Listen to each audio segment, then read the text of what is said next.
At so yun mga kasang, no, after nga nung ating bakasyon, dumumi syempre yung tubig natin, mga ilang araw yan. Kaya kailangan natin maglinis, mag-water change dito sa ating mga alagang isda. At ayun, no, ang nangyari dito, wala naman tayo masyadong casualties nung wala ako dito sa bahay. At ang nawala lang talaga sa akin is yung mga fry ng ating floughorn. So yung dapat batch 8 na to ng ating HB12. Pero dahil nga naiwan natin sila, hindi ko alam kung ano nangyari, no? Baka nagutom sila or hindi ako talaga sure. Pero wala na ako naabutan na mga fry dyan. Tapos dito merong isang floughorn na nakatalon. Tapos nagbugbugan sila dyan. Tapos pare silang namatay. So yun lang yung yung nangyari dito nung nawala tayo. At ayun, no, okay naman lahat ng mga alaga nating isda. Ito nga palang ating HB12 batch 3. Yan, binibenta ko yan. 1K na lang yan mga sir. Sa mga naghahanap ng medyo malaki, meron tayong available.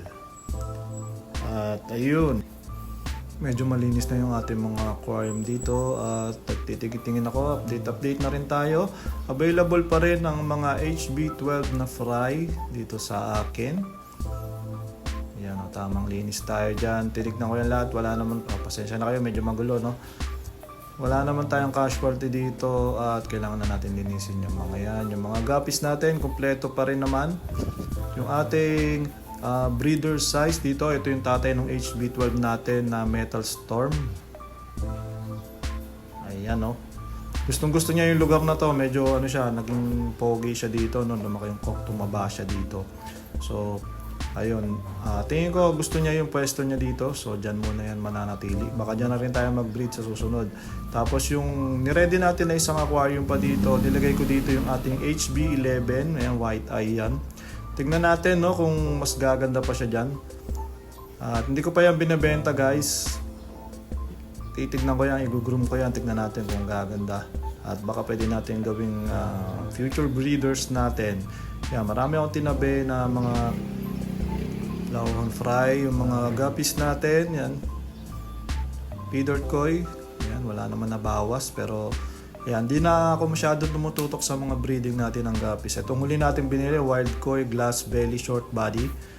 Wala pa akong fry, hindi ko masyado pinapansin yan. Basta nandyan lang yan, okay na ako dyan. Kasi maganda at paborito ko rin talagang mga strain, yung mga koi. So, ito mamaya, lilinisan natin yan. After natin dito, ayan, o. Kalangaapaw na pala ito. Buti nakita natin. Diyan ka naman sa kabila. So, diretso tayo maglagay ng tubig. From gripo, diretso yan dyan sa ating mga isda. Wala naman nangyayari masama. At yun, mga kasang, no, meron tayo dito mga BIP na grow out. So, fry pa to, pero BIP to kung tawagin. Para sa akin, ito yung para sa mga willing gumastos sa mga fry. Ang gaganda naman yan. Mga selected ko talaga yan na fry grow out na tingin ko ay goods, pero hindi ko na maitatabihan kung may gustong bumili. 500 ang isa ng mga BIP fry natin. At yan talaga sulit naman kayo dyan dahil palalakihin nyo na lang yan. Mukha na yung male at quality talaga dahil yan yung kadalasan yan yung mga mga pinipili ko dyan, mga full mask. Yan. Na gusto ko sana itabi, kaso nga lang ano naman gagawin ko dyan, ibibenta ko rin yan pag lumaki.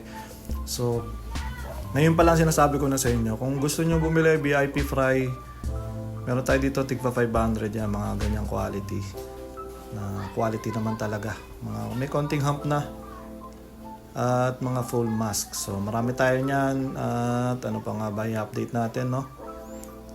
Ito nga palang ating mga blue polar parrot. Naisip ko to ilagay doon sa taas kasi dumadamit, lumalaki na sila dyan. Bala ko dyan ilagay sa aquarium na yan.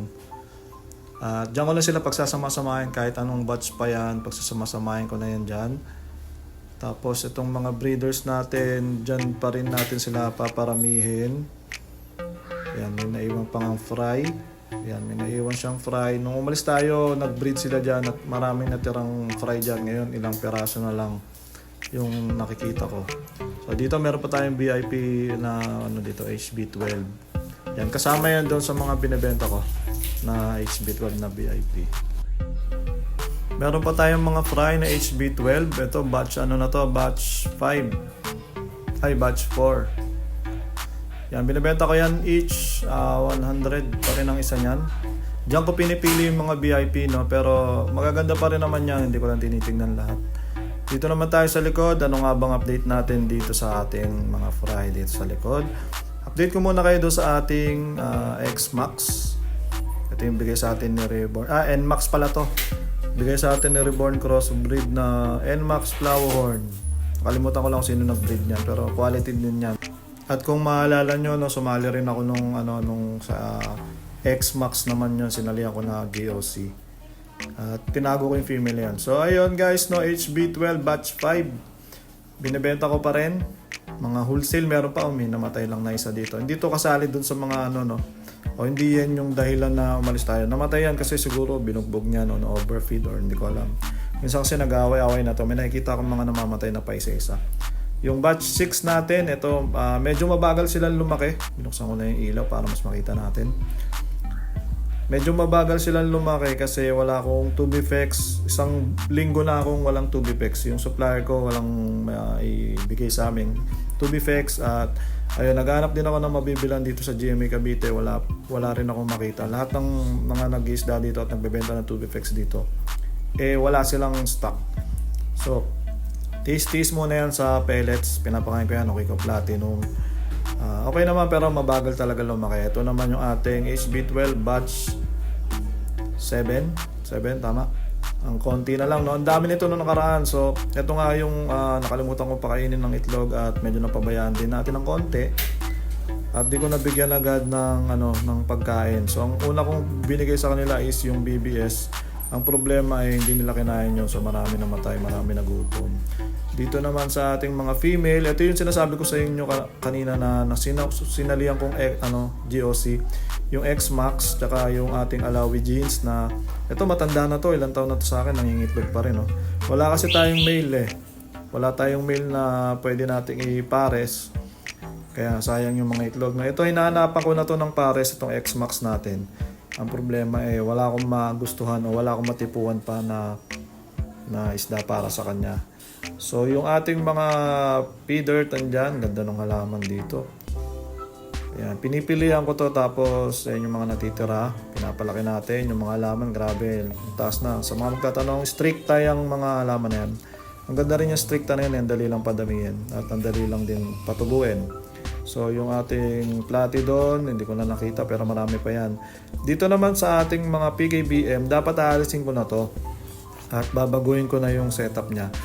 Pero dumadami sila nung ganito, yung pinagsama-sama ko na lang sila. Sabi ko, bahala na kayo dyan, wala na akong dyan. Hindi ko na tinitingnan kasi ang tagal nga mag-breed, ang tagal nila mga anak. So nung nilagay ko dito, ayan, ngayon nakikita ko napakarami niyang fry. So nag-iba na naman yung plano natin, dapat tatanggalin ko na itong lalagyan na to dito. Pero siguro ngayon mananatili muna dyan at tignan natin kung dadami pa yung mga PKBM natin dito. Kasi konti na lang din yung PKBM ko sa farm. At baka hindi ko alam kung paparamihin ko pa yan or papalta natin yung mga PKBM sa farm kung anong gagawin natin. Ang bagal din kasi nila dumami doon. So ayan yung update natin at wala naman nangyaring masama sa mga isda natin. Update ko na lang ulit kayo sa mga susunod na video. Maraming salamat sa mga nanood. Fish out! Right.